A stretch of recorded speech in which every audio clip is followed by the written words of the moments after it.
Assalamualaikum, 14 Oktober 2024.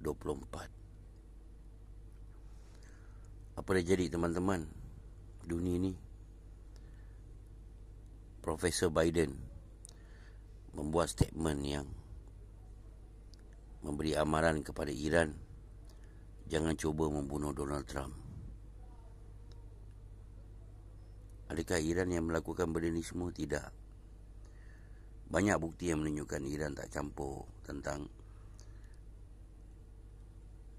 perang politik di US. Tapi kita lihat perang fitnah seperti perang di Iraq apabila Saddam Hussein dibunuh semakin dekat. Semakin hari semakin dekat pilihan raya di US. 2 kali Donald Trump cubaan membunuh Donald Trump. Dua kali gagal. Saya tak tahulah kalau ketiga ni apa akan jadi World War 3 teman-teman. Kalau kita lihat apa yang terjadi sekarang. Atuk beri amaran yang mereka mendapat maklumat yang Iran cuba membunuh Donald Trump. Dan Donald Trump juga baru buat statement yang jika dia menjadi Presiden US, semua perang dalam dunia akan terhenti. Ini katanya. Mungkin dia lupa ke? Dia tak tahu siapa musuh dalam selimut sekarang. 2 kali tau cubaan membunuh dia. Masya Allah. Dan telah saya katakan lepas ini tidak akan ada video apabila jika Iran hentam Israel. Kerana seorang rakyat US yang berada di Israel, yang berada di grey zone telah ditangkap. Kita pun tak tahu apa salah dia. Dan kemungkinan jika hukuman dijatuhkan, dia akan dihukuman mati.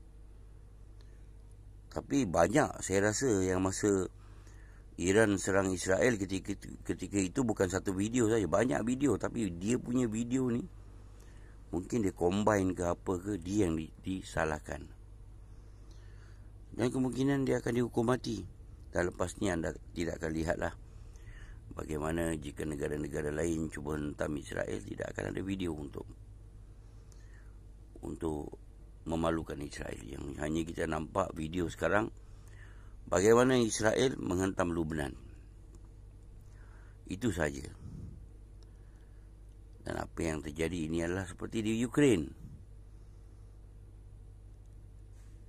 Dan semalam ada drone yang dilancarkan dari Lebanon. Mereka gelar 2 hari lepas gelar drone yang mother of drone. Ini kali pertama Israel nampak drone ini dilancarkan dari jarak 100 km. Dan menyebabkan putus tenaga elektrik di Hezbollah Israel. Ingat tak hari Iran menyerang Israel? Netanyahu menggigil ketika lepas serangan Iran.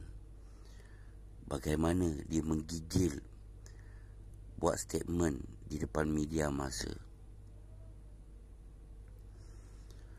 Dan juga Israel telah mendapat sistem pertahanan udara yang baru, iaitu THAAD dari US. Dan senjata ini Operation Crew adalah askar US sendiri.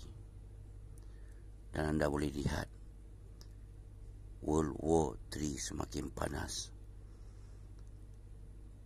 Semakin panas teman-teman.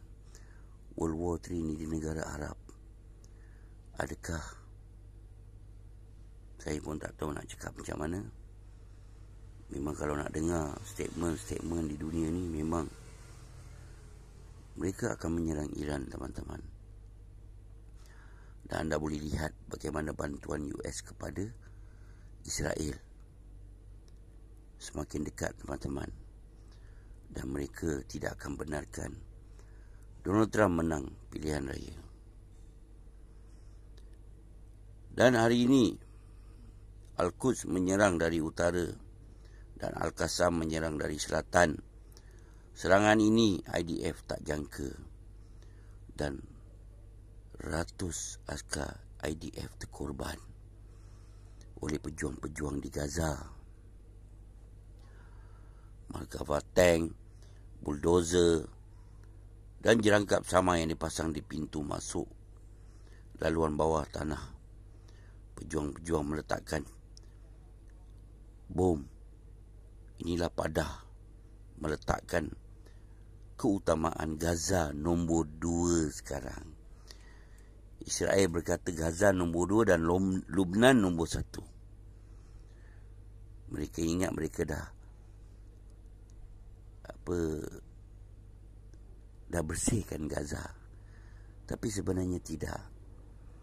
Mereka masih mati dibunuh oleh pejuang-pejuang. Dan di border Lubnan, askar IDF hingga sekarang mengambil gambar, 1 ke 2 gambar di rumah, dan selebihnya mereka banyak berundur. 60,000 rakyat tanah haram Israel berada di border hanya mampu melihat rumah mereka musnah, dan Yahoo sendiri tidak lagi memberi bekalan makanan free untuk mereka. Malah setan Yahoo mengarahkan mereka balik. Dan askar Hizbullah tidak memberi mereka peluang. Askar IDF peluang, tidak beri mereka peluang maupun bernafas, teman-teman.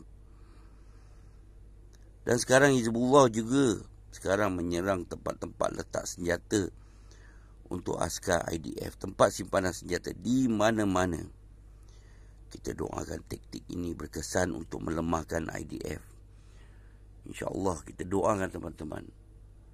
Jangan lupa berhenti berdoa untuk pejuang-pejuang kerana World War III semakin hampir. Kerana hegemoni dunia US dah semakin parah. Sebab tu mereka mengambil keputusan sama ada menang atau Donald Trump. Kemungkinan kita tak tahu lagi apa akan jadi kepada Donald Trump. Adakah sempat nak tunggu 4 minggu ni dia menjadi presiden? Kita pun tak tahu. Kerana kita tahu US dari dulu